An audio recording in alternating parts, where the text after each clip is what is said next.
Annyeonghaseyo, cientistas! Giminam Yeyo, meu nome é Guilherme Silveira, bem-vindo ao canal mais pop que K-pop. Hoje, com o jogo, não é um jogo coreano, não é o Odin Game, é o jogo da imitação, versão Guilherme Silveira, isso é, a gente vai começar vendo pontos interessantes do artigo do Alan Turing de 1950. Eu tive de lição de casa de um dos cursos que eu estou fazendo, tive que ler o texto do Alan Turing de 1950, que se chama Maquinário Computacional e Inteligência, seminal para a inteligência artificial de alguma forma, para essa ideia, essa discussão que a gente tem sobre o que é inteligência artificial como leigos ou como especialistas. Então vamos lá dar uma olhada em pontos interessantes, pontos legais e descobrir o que é o jogo da imitação e por que o jogo da imitação proposto pelo Alan Turing parece fazer sentido, na visão dele, na substituição da pergunta: máquinas pensam?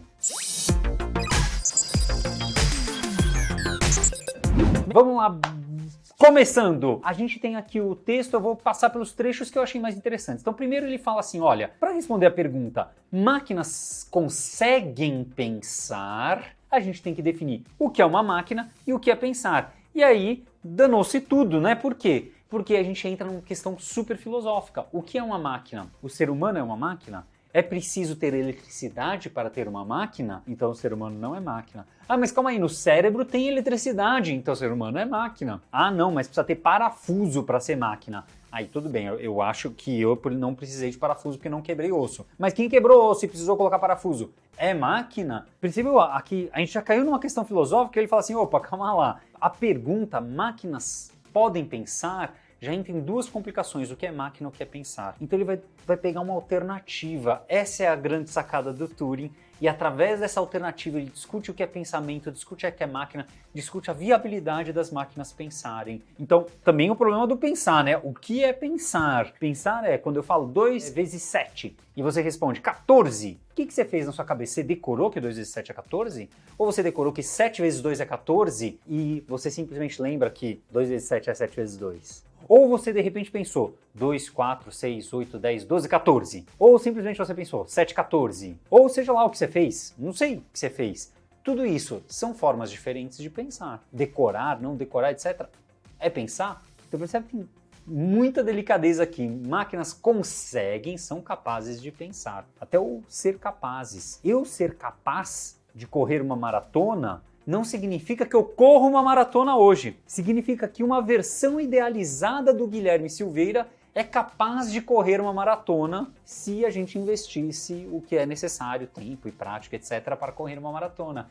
Então, máquinas são capazes de pensar e envolvem 3 discussões aqui bem complicadas. Então ele vai falar assim, olha, a gente não tem como ir para esse lado aqui, vamos para outro. Para ir para esse lado, você teria que fazer uma pesquisa, tipo pesquisa Ibope, que vai na rua e liga para as pessoas e pergunta, e aí, você acha que as máquinas pensam? Porque cada pessoa tem uma visão diferente do que é pensar, do que é máquina e do que é meio que ser capaz. E o que ele vai tentar aqui é formalizar alguma solução para o gênero. Então, ao invés de ir para esse lado, ele fala assim, eu vou propor um problema diferente. Um problema que a gente consegue testar e tirar um resultado. E se o resultado for positivo, eu e você e todo mundo vai falar que, opa, computador, máquina pensa. Ele vai cair em computador daqui a pouco. Então, ele chama isso de o jogo da imitação. E ele propõe um jogo super interessante que é entre um homem, uma mulher e uma pessoa que vai fazer a interrogação. Aí você fala, nossa, mas por que ele caiu em gênero? O que eu lembro do jogo da imitação é um computador, não sei o que lá.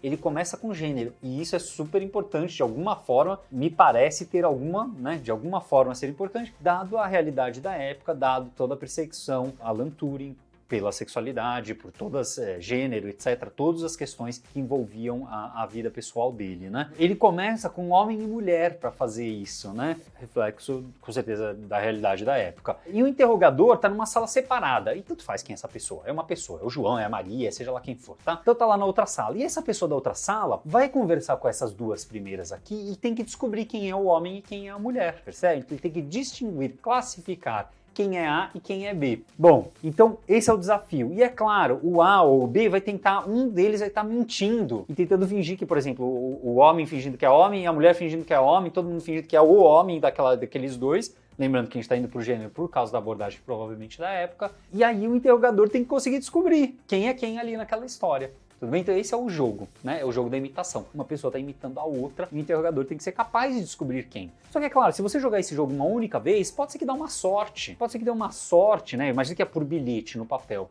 Pode ser que dê uma sorte e o homem em algum momento lá escreveu uma frase de alguma forminha que entregou que ele era o homem, tá? Podia ser que dê uma sorte. Então você não vai jogar esse jogo uma vez. E essa é a sacada, tá vendo que vai ficar bem diferente do jogo da imitação que a gente escuta. O jogo da imitação proposto pelo Turing é: joga esse jogo com homem e mulher inúmeras vezes, diversas vezes, e descubra qual é a taxa de acerto desse interrogador, dessa interrogadora. Essa pessoa que está tentando distinguir entre um ser humano e outro ser humano. Aqui ele usou a categoria de gênero, poderia ser outra categoria, né? Classificações criadas aqui, né?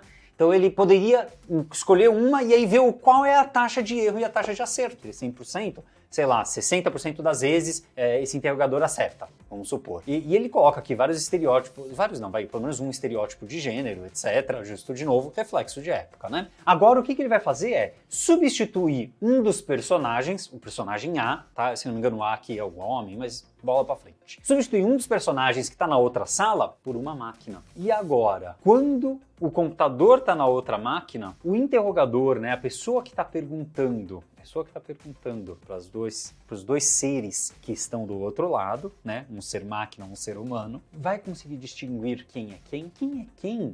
Aqui percebe que ele não está necessariamente dizendo quem é a máquina e quem é o humano.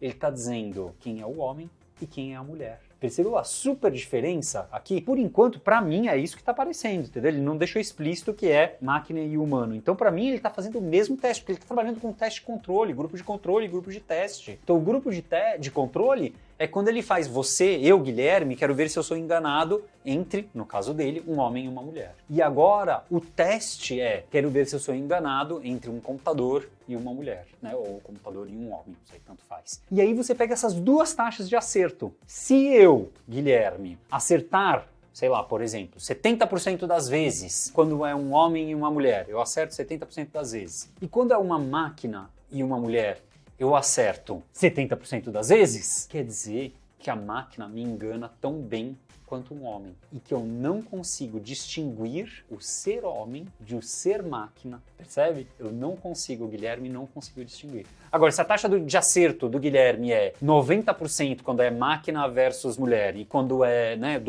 máquina e mulher conversando, e quando é homem e mulher conversando é 30%, então quer dizer que a máquina não está me enganando não, certo? Então percebe? Então você tem um teste, você tem um controle, você faz isso várias vezes e você compara esses dois resultados. E isso vai te dizer se a máquina está fazendo o papel de um ser humano. Percebeu a sacada? Para mim, Guilherme, sem olhar fisicamente aquela máquina. Legal? Então ele substitui a pergunta máquinas são capazes de pensar por máquinas são capazes de parecer para você que elas são humanas. É para isso que ele troca. Porque se elas parecem ser humanas, a assunção dele é que então uma condição necessária é que elas pensem, tá? Parece ser isso. Então uma condição necessária é que elas pensem. Ele não fala isso explícito aqui, não aparece em nenhum momento, se eu não me engano, não aparece em nenhum momento isso. Mas percebeu como que é esse jogo? Usando estatística, usando uma base muito mais legal, né? Claro, posso estar errando alguma coisa aqui, mas é só desses pedacinhos. E ele fala, olha, tem alguns problemas, algumas dificuldades, vou tentar explicar, não sei o que, vai com alguns problemas, o método, várias coisas, tudo bem? Que tipo de máquina que vai ser usado, várias coisas do gênero. E ele fala assim, uma coisa que é importante, a gente não tá, e ele vai bater nisso mais vezes, tá? A gente não tá preocupado, todos os computadores digitais, então agora ele tá falando de computadores digitais, não mais de máquinas em geral, tá? Todos os computadores digitais se deem bem no jogo, tudo bem? Nem que todos os computadores no presente sejam capazes de ir bem nesse jogo. Ir bem significa enganar bastante quem está analisando, né? Não, a gente só está perguntando se é possível a gente imaginar um computador digital capaz de fazer isso? Acho que ele não digita digital ainda não. É possível, que lembra aquela pergunta lá para trás? É possível que exista uma máquina em algum momento da humanidade que pense? Aqui é a mesma coisa. É possível que algum dia alguma máquina seja capaz de nos enganar? Essa é a pergunta dele. Se algum dia uma máquina for capaz de nos enganar, e eu digo que o ser humano é inteligente, e ela me engana como um ser humano, então, conclusão, ela é inteligente. Percebe? Se ser humano precisa pensar e ela me engana como um ser humano, então ela pensa. Essa seria a afirmação, entendeu? Independente da definição de o que é pensar. Percebeu a sacada? Essa é a sacada dele. Muito, muito interessante mesmo. Esse formalismo subjetivo aqui, um pouquinho subjetivo, mas formalizando isso. Aí ele formaliza o que é um computador, principalmente um computador digital agora, tá? Lembrando, computador é de computar, de calcular coisas. Ele fala do armazenamento, que é como se fosse o papel para armazenar muitos dados. Ele fala do processamento de execução, a unidade de execução, que executa as coisas, né? A CPU hoje em dia. E o controle, né? E o controle que é quem controla o que vai ser feito. Então ele dá exemplos de operações, por exemplo, adicione o número da posição tal na posição tal e armazene na posição tal. Algo do gênero. Vai lembrar assembler, né, o código de assembly de máquina, para quem já trabalhou com isso. E ele fala que a tabela de instruções como essa, adiciona, move, puxa, pop, coisa do gênero, essa tabela de instruções é chamada de programar. Ele coloca até em aspas, é muito engraçado colocar em aspas. A gente jamais colocaria programar em aspas hoje em dia no nosso trabalho, né?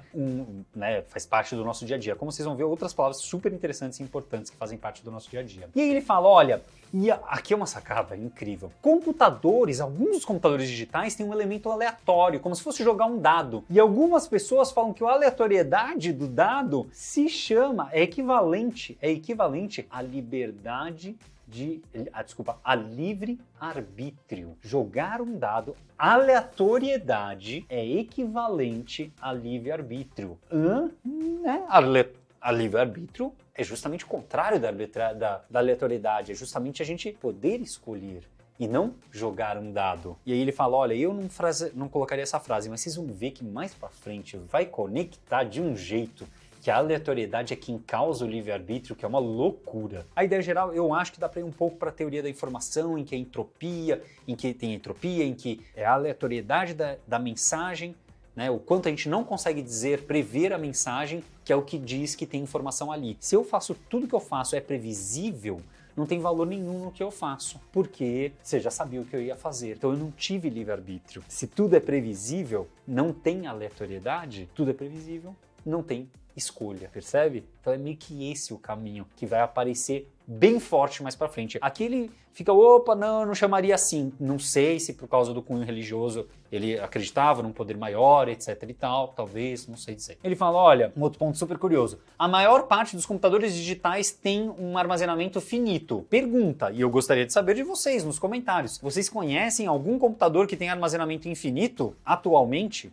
Ou em 1950? Eu não conheço nenhum computador com um armazenamento infinito, né? Mesmo com tempo infinito, para você armazenar dados infinitos, você precisa de recursos infinitos, senão você vai ter que sobrescrever os dados anteriores, e aí não é memória infinita, né? Para ter memória infinita, precisa de recurso infinito e precisa de tempo infinito, é o que me parece. Então, eu achei estranha essa frase aqui, eu tô certo ou eu tô errado? Tá estranha essa frase. E aí vamos mais pra frente, e aí ele vai descrever um pouquinho melhor e falar que os computadores digitais, ele vai tentar mostrar que os computadores digitais são meio que equivalentes, todos eles entre si. Vai ser super importante para depois, que é o tal da universalidade dos computadores digitais. Para isso, ele fala assim, olha, existe um conceito de máquina de estado discreto, que é o seguinte, tem vários estados possíveis. Então, por exemplo, a minha mão é uma máquina de estado discreto se eu descrever ela como o número 1, 2, 3, 4 ou 5 ou 0. É uma verdade. Tudo bem? Se eu descrevo ela dessa maneira, ela é discreta porque ela só tem 6 estados. Então é um número finito e não é contínuo, né? Não tem 1.5, 1.3,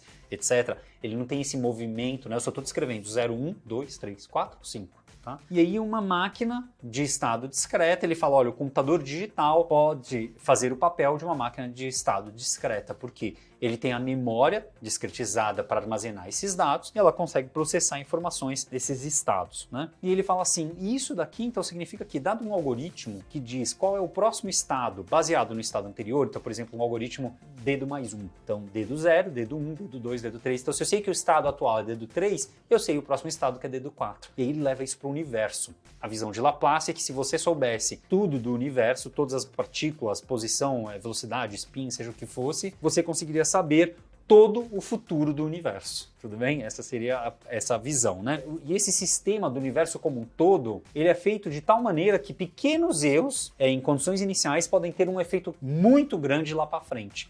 Ele dá um exemplo de de um elétron, de uma medida errada de um elétron, causar a morte ou a sobrevivência de uma pessoa num avalanche, tá? Esse é o exemplo que ele dá. Eu sei que a gente lembra, teoria do caos, butterfly effect, efeito borboleta, aquele negócio super pop, não sei o que. É um pouco diferente, um pouco mais delicado aqui, me parece um pouco mais simples. E o efeito borboleta, como é descrito na mídia, etc., é super pop mesmo, né? Não é a descrição formal do caos. Com caminhos que vão, se distanciam, começam arbitrariamente próximos, se distanciam e se aproximam novamente. Mas ele fala que uma propriedade essencial desses sistemas mecânicos, que a gente chama de máquinas de estado discretas, então são sistemas mecânicos que representam máquinas de estado discretas, é que esse fenômeno não ocorra. Não pode ocorrer. Não pode pequenas diferenças de estado inicial causarem coisas graves lá na frente. É isso que ele fala, tá? E mesmo que a gente considere as máquinas físicas atuais, ele fala que o conhecimento nas máquinas físicas atuais daquela época, 1950, o conhecimento do estado atual permite, né, razoavelmente bom do estado atual, permite um conhecimento razoavelmente adequado de um estado futuro. Isso é o que ele descreve aqui das máquinas atuais. Presta atenção, ele tá me falando aqui das máquinas. Ele não está falando dos sistemas. Se eu pegar um sistema que tem caos lá dentro, isso não acontece naturalmente porque o sistema tem caos lá dentro. O que ele está falando é do funcionamento dessas máquinas. O funcionamento dessas máquinas funciona de tal maneira que, se você tiver com isso e tiver o algoritmo, o resultado é aquele. Tá bom? É isso que ele está falando. Ele não está falando de que qualquer sistema do universo discreto funciona dessa maneira, porque existem sistemas discretos que não funcionam dessa maneira. Dada a tabela com máquina de estado, é possível predizer o que vai acontecer. E não tem por que dizer que um computador digital não seria capaz de fazer isso. Um computador digital também seria capaz de fazer isso. Desde que ele consiga responder em um tempo razoável, um computador digital seria capaz de imitar o comportamento de qualquer máquina de estado discreta. Então, qualquer máquina física de estado discreta pode ser imitada por um computador digital. Então, se um computador digital consegue imitar qualquer máquina de estado discreto, todos os computadores digitais conseguem representar todas as máquinas de estado discreto. E todas as computadores digitais, então, são equivalentes, são máquinas universais, beleza? Essa é a máquina universal, onde ele caiu na máquina universal. E ele fala, beleza, então vamos voltar lá. Máquina seria possível de pensar? A pergunta muda. A pergunta muda para, seria possível que existem computadores digitais imagináveis, então não mais máquinas, computadores digitais. Ele separou para computadores digitais. Por quê? Porque computador digital é uma máquina. Então, se existir um computador digital que pensa, está respondido que máquinas são capazes de pensar. Mas não só são capazes, seriam capazes.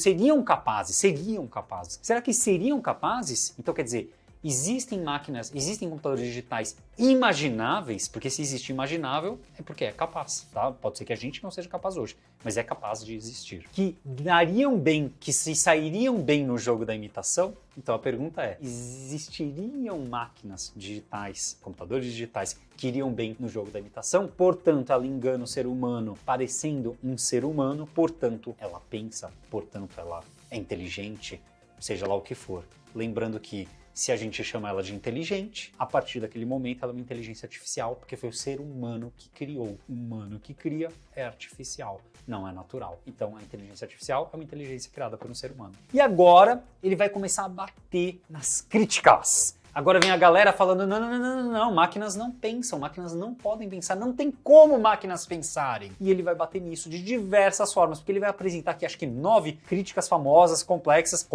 e ricas e bem estruturadas e às vezes bem intencionadas, não é mal intencionada. E ele vai apresentar várias delas, que eu vou falar no próximo vídeo. Mas antes de terminar, eu queria deixar um teaser aqui do finalzinho, onde ele fala uma coisa super bacana que me toca o coração, que é o seguinte.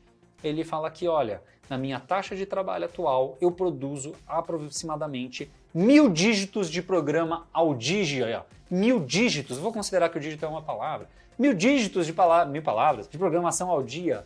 1000 dígitos de programação ao dia era o que o Turing produzia em um dia. E aí você fala, Guilherme, eu preciso de um teclado mecânico super caro com luz LED que pisca-pisca. Bom, para digitar rápido e ser um ótimo programador ou programadora, claramente você não precisa, porque uma pessoa que mudou a história do mundo, com certeza, né, junto com um grupo que trabalhou com ele, digitava 1000 dígitos. Aí você fala, mas Guilherme, mas era um computador mecânico, cartão perfurado, eram coisas físicas, não sei o que, não sei o que. Então ele era limitado ao input. Claro, tudo limita, todo input é limitante. O teclado, o objetivo do teclado é limitar o que a gente é capaz de fazer com uma máquina.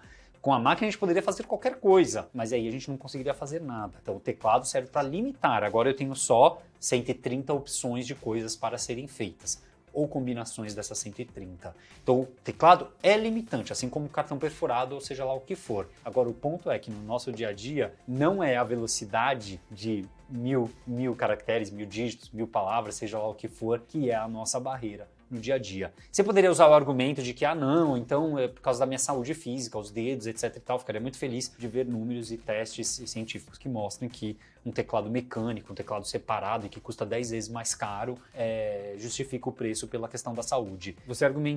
Alguém argumentar, olha, não, porque eu sou mais produtivo, aí mostre. Agora, você argumentar, olha, não, porque principalmente porque tá ligado com o consumismo, tudo bem, gente? Então, ligado com incentivar as pessoas a gastar grana nisso, a gente tem aqui um exemplo de que não é necessário um teclado mecânico para termos sucesso na vida como profissionais. Então, pensa aí com calma, com carinho, o quanto você digita e o quanto isso é bom para sua saúde. É só procurar e encontrar aí artigos científicos. Talvez já tenha alguma pesquisa. É um bônus aqui que veio aqui do final que eu achei super legal, que eu não estava esperando. Próximo vídeo, a gente vai começar a falar sobre os contrapontos que a sociedade apresentava 100 anos antes, que a Ada Lovelace apresentava e várias outras pessoas apresentavam contra a ideia, ou que poderia parecer ser contra a ideia de que máquinas pensam, ou que máquinas são capazes de pensar. Fechou? Beleza. Até a próxima. Annyeong-haseyo.